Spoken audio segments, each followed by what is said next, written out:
Olá! Bom dia! Este é o Repórter Visual, um programa acessível da TV Brasil. O primeiro programa jornalístico da TV brasileira feito em Libras.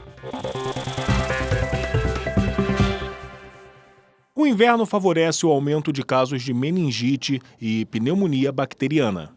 Os sintomas muitas vezes podem ser confundidos com os de gripes e resfriados, e medicar-se sem prescrição pode atrapalhar o diagnóstico. Especialistas garantem: a melhor prevenção é a vacina. Ar seco, temperaturas mais baixas, locais cheios e fechados. Esta combinação típica do inverno contribui para problemas de saúde, principalmente no sistema respiratório. Não é apenas a gripe e o resfriado que preocupam nessa época do ano. A pneumonia e a meningite também estão na lista de doenças que se propagam com mais facilidade neste período. É o que explica o médico infectologista Jaime Rocha. As doenças respiratórias são gripe, pneumonias. Agora, transmitida por quadro respiratório, tem meningites, por exemplo, são transmitidas. O próprio sarampo, que vocês vêm divulgando, a campanha de vacinas, que é importantíssimo, é transmitido por gotículas. A varicela, então existe um grupo de doenças que causa problema respiratório e é transmitida de forma respiratória, e outra que é transmitida de forma respiratória e causa outras doenças. Segundo dados da Organização Mundial de Saúde, cerca de 400 mil pessoas morrem vítimas da meningite a cada ano. A pneumonia também é responsável por 15% das mortes de crianças menores de 5 anos em todo o planeta. O especialista chama atenção para os sintomas dessas doenças que podem ser mascarados por simples medicamentos que usamos em casa. O mesmo quadro de tosse pode ser uma bronquite, uma asma, uma pneumonia, uma sinusite. Ah, mas eu não sabia que eu estava com pneumonia. Você só vai saber procurando assistência médica, buscando um recurso para fazer o diagnóstico claro. Lavar as mãos e manter ambientes arejados é a melhor prevenção, mas a vacinação continua sendo fundamental tanto em crianças quanto em adultos. A vacina é uma medida altamente efetiva para todas as idades. Tanto é que a vacina contra a pneumonia deve ser feita acima dos 50 anos ou para quem tem fator de risco. A vacina de meningite é para crianças e para adolescentes também, mas o adulto que for fator de risco também deve fazer. A contadora Angelita não teve dúvidas e trouxe sua filha de 2 meses para vacinar. Eu acho que a vacina é uma questão de utilidade pública, consciência mesmo. Além de prevenir a criança, previne outras que estão no seu meio. Acho que isso é o mais importante. Você já imaginou a possibilidade de remover agrotóxico de alimentos com uma simples esponja? Pois uma pesquisadora da Universidade Federal de Minas Gerais pensou nisso. Ela desenvolveu uma tecnologia inovadora que pode ganhar o mundo. Afinal de contas, o uso de agrotóxicos nas lavouras é um desafio não só para o Brasil, mas também para o resto do planeta. Muitos agrotóxicos que são usados largamente na lavoura pelos agricultores brasileiros foram proibidos na União Europeia e nos Estados Unidos. Um veneno que contamina o solo acaba fazendo parte da composição de frutas, verduras e até indiretamente do leite e da carne, chegando assim às nossas mesas. Um estudo que teve a participação de agentes da Fundação Oswaldo Cruz mostrou que o brasileiro consome 7,3 litros de agrotóxicos a cada ano. Os dados também revelaram que em 10 anos, 26 mil brasileiros foram envenenados pelos pesticidas. A solução pode estar aqui, nesta simples esponja, feita à base de reagentes que remove as substâncias tóxicas. O novo material foi analisado durante cerca de 3 anos pelos pesquisadores da UFMG. Foi desenvolvido por esta engenheira química. Segundo ela, a esponja tem uma absorção que vai de 70% a 95% da toxicidade nos alimentos que consumimos. Ela foi capaz de absorver de uma forma seletiva os pesticidas e não interferir na pectina, ou seja, a conclusão do trabalho é que em amostras de alimentos, os alimentos não perderiam as propriedades. Eu consegui reutilizar essa espuma em até alguns ciclos, né, de remoções aí dos pesticidas sem saturar o material. E isso foi um ponto extremamente importante na nossa pesquisa, né? E diante disso, nós temos a certeza de que é um material que pode chegar ao consumidor por um preço bem em conta, né? O trabalho, que já foi publicado em revistas da comunidade científica no exterior, foi patenteado e agora aguarda novos parceiros para chegar ao consumidor, o que diminuiria os riscos à saúde. E além disso, seria super interessante para essa pesquisa potenciais parceiros, né, como as companhias de saneamento de água, como as indústrias, para a gente conseguir estar dando continuidade mesmo, né? Produzir esse material em larga escala. E quando o assunto é alimentação saudável, tem gente que escolhe mudar de vida e não só de cardápio. A alimentação é assunto sério para quem decide ser vegano ou vegetariano. Afinal, quem decide não comer carne precisa balancear ainda mais o que coloca no prato. A alimentação saudável está cada vez mais na moda.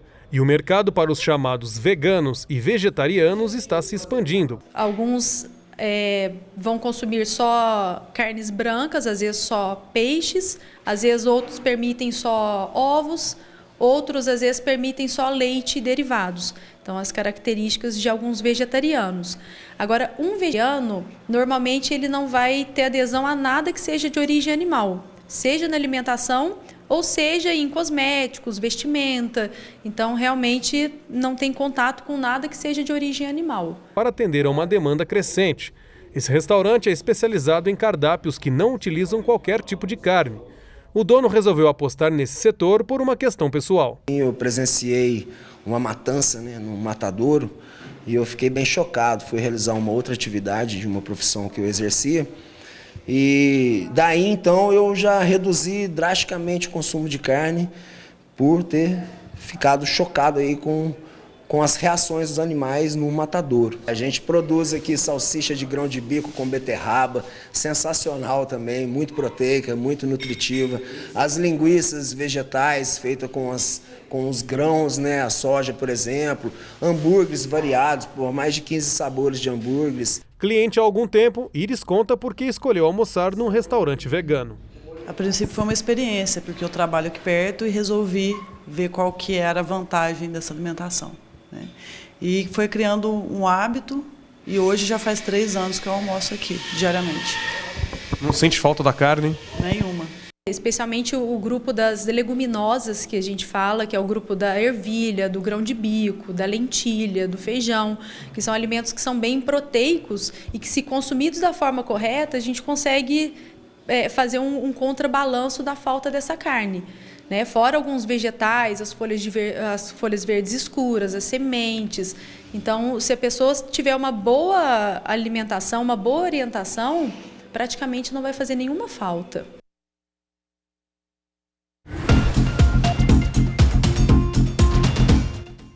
Na Indonésia, mais de 90 pessoas morreram em um terremoto de 6,9 graus na escala Richter. 10.000 pessoas foram retiradas da ilha de Lombok, tradicional destino turístico e área mais atingida pelo terremoto. A maior parte das vítimas morreu no colapso de prédios e casas.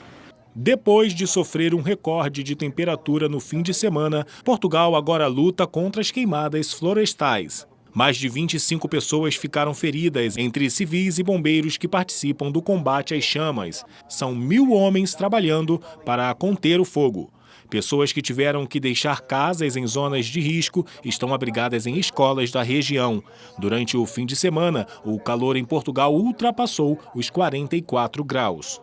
O calor e o tempo seco também provocam incêndios no estado americano da Califórnia. Desde o dia 23 de julho, o fogo já destruiu uma área equivalente a toda a cidade de Los Angeles. O trabalho de contenção das chamas ainda deve demorar uma semana. Na Venezuela, um drone explodiu durante um discurso ao vivo do presidente Nicolás Maduro. Soldados correram pelas ruas. Um segundo drone foi derrubado por um franco-atirador. Horas depois, Maduro acusou o presidente colombiano Juan Manuel Santos pela tentativa de homicídio. Juan Manuel Santos ironizou a acusação no Twitter. 7 feridos foram levados a hospitais e 6 suspeitos detidos rapidamente. O novo presidente da Colômbia, Iván Duque, tomou posse ainda esta semana. além da mineração ilegal nas terras antes ocupadas pela guerrilha das Farc e de uma nova onda de grupos de narcotráfico, Ivan Duque vai enfrentar o problema dos 870 mil refugiados da Venezuela. Aos 42 anos, Duque substitui o ganhador do Prêmio Nobel da Paz, Juan Manuel Santos, que acabou com décadas de guerra entre governo e Farc. Os Estados Unidos retomaram as sanções contra o Irã, as mesmas retiradas durante o governo Obama para a implantação do acordo nuclear. Donald Trump alegou inclusive que não vai mais negociar com nenhum país que mantenha relações com o Irã. As sanções afetam diretamente o setor automobilístico e o comércio de ouro e metais preciosos. O Brasil conquistou 8 medalhas no primeiro dia do Parapan Pacífico de natação, que está sendo disputado na Austrália. A competição é a mais importante da temporada. O principal destaque ficou por conta da equipe do revezamento 4x50 até 20 pontos, que conquistou o ouro e estabeleceu o novo recorde das Américas, com um tempo de 2 minutos, 25 segundos e 12 centésimos. Nos 200 metros livre, classe S5, Daniel Dias ficou com o ouro. Teve ouro também para Joaninha Neves, nos 200 metros livre, classe S5. Roberto Rodrigues foi campeão nos 100 metros peito, classe SB5. Na classe SB9, Juan Souza foi prata nos 100 metros peito. Thalisson Locke ficou com a prata nos 400 metros livre, classe S6. Na classe S7, Ítalo Pereira foi o segundo colocado nos 400 metros livre. Também nos 400 metros livre, mas na classe S8 feminina, teve bronze para Cecília Araújo. O Repórter Visual fica por aqui. Pelo WhatsApp, você tem um canal direto de comunicação com a gente. Anota aí o número 021 974 522 300. Fique agora com o Repórter Brasil, com tradução em Libras. Muito obrigado pela companhia. Bom dia para você. Tchau. Continue com a gente. Bom dia. Tchau.